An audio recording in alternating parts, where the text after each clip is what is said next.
An empty box. How cute.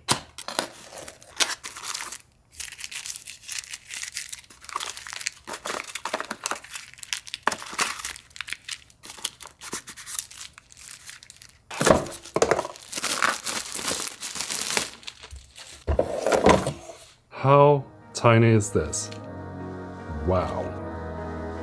Let's see what it can do.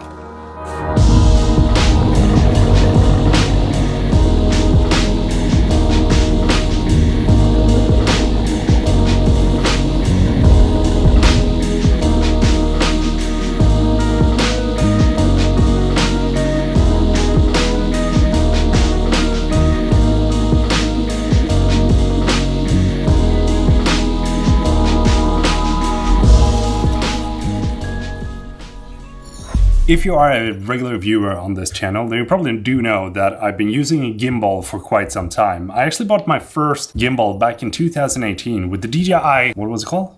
RS1?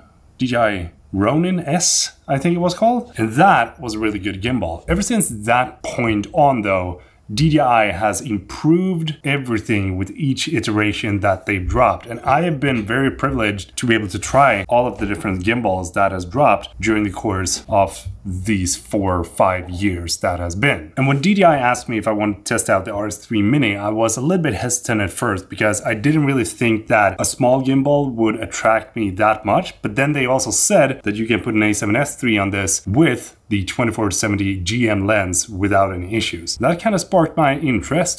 The first impression that I got when opening up this gimbal was that it is small. It's actually smaller than any of the previous gimbals that I've tried out, and I like the form factor a whole lot. It feels very good to have the arms made of some sort of aluminum alloy, but one of the big features that I really like that they have on this one, same as the RS3 and RS3 Pro, is the lockable motor arms. This was a huge issue way back when I bought my first gimbal because it was just flopping around. This was the standard when you wanted to take the gimbal with you. It was like there was no way to lock it. You just had to hope that it will stay in place or take some sort of Velcro that lock it into place.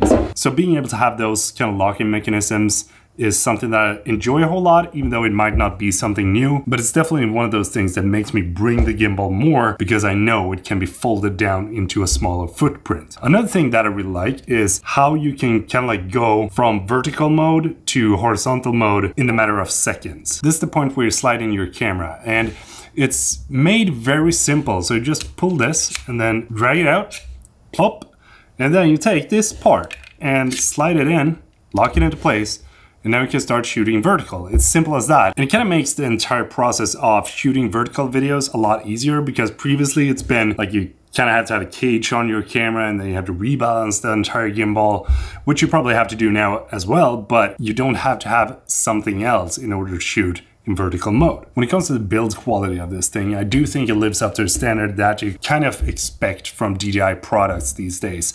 Even though you do have a little bit of plastic here in the handle instead of some magnesium or aluminum alloy, but I don't feel like that is going to be an issue because it feels like it's some sort of high quality plastic. The charger is USB-C.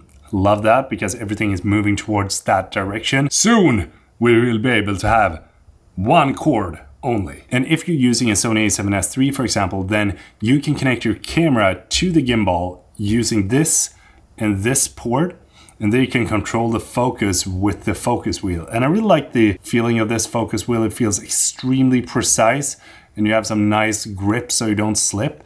But what I have noticed though is that for someone like me with kind of like big hands, the grip is a little bit too small. I would have loved this part to be kind of like cut out the same as this part, because when I'm placing my hand, as you can see, I'm kind of like touching the joystick, so the camera kind of drifts off whenever I'm running with this, and then I touch the joystick and then I have to replace my my entire hand, but if I hold my finger down beneath the actual focus wheel, this is not an issue. But it's worth noticing if you are having big hands, eller as we say in Sweden, stora labbar va? When it comes to user interface, I really like it. I think that DJI has nailed everything down when it comes to setting up your gimbal, getting started with actually shooting super quick. And I love them for that because it's been a hassle to connect to some stuff that I've used throughout the years, but DJI has never had that issue according to me, especially now lately when you have the display. It kind of tells you that you need to activate, you got to connect your phone to the unit, and then you can control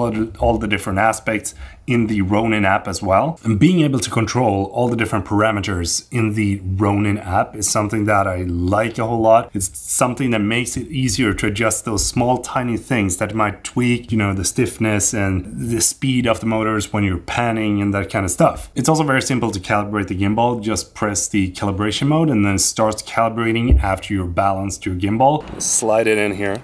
What? There we go. Unlock the engines. Whoop, gotta move this back. And we're gonna try to balance it at 24mm, so I have that nice mid-ground. I think that looks good. Okay, let's unlock this one. Okay, we gotta push it way more towards this direction. And let's unlock the last part. Okay, we're getting there.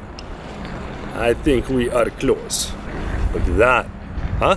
That's how a gimbal should be balanced. Let's lock everything in place, make sure that we have all locked down, and boot this thing up, shall we? Set it to pan follow. Here we go. Calibration. Okay. Wow.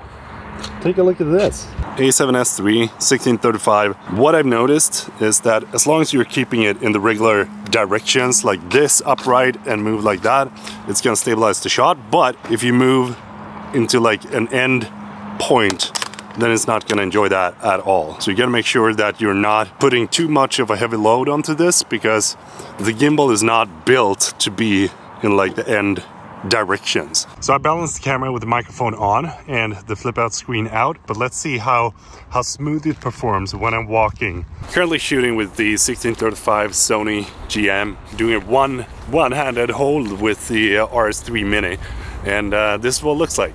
I don't know about you, but I think it is pretty smooth. And let's see how it performs if we start to run. Running one-handed, holding the gimbal, not thinking about how I'm running.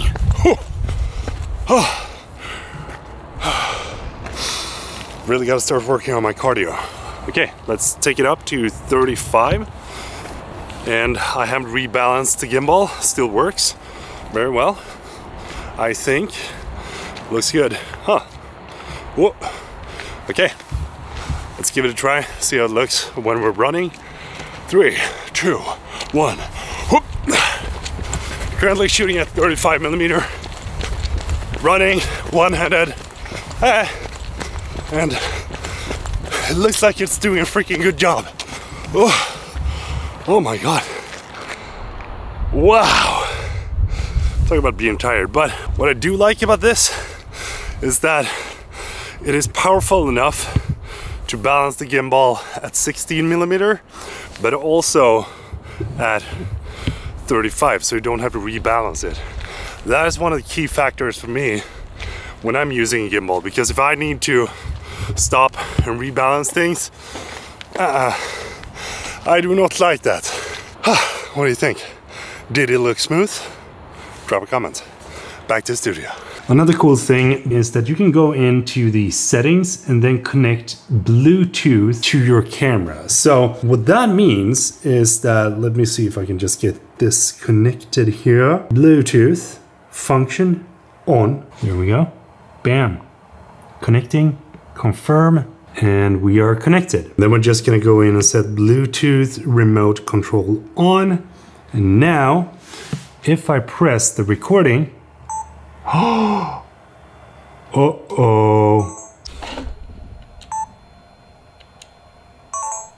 That is a very, very handy feature to have. You don't have to have any cables connected to the actual camera, so you don't have to worry about breaking any sort of ports. You have a couple of different modes that you can use. You have the pan follow, pan tilt follow, and then FPV, and then custom mode, where you can kind of like set your own mode that you want the gimbal to use. And then you also have 3D roll 360 to get those cool twisting and turning shots. And you can also adjust the follow speed kind of quickly just with tap of a button. Adjust that to your own personal liking. And if you swipe down on the display, you can also go into the different settings, and then you can disable selfie mode so that the gimbal is not going back to you. You can turn on orbit follow, horizontal calibration. There's a bunch of different parameters that you can adjust in the gimbal as well, so you don't need to go into the app if you don't want to, which I think is great. The mode that I'm favoring the most is without a doubt the pan follow, but I did shoot a little bit of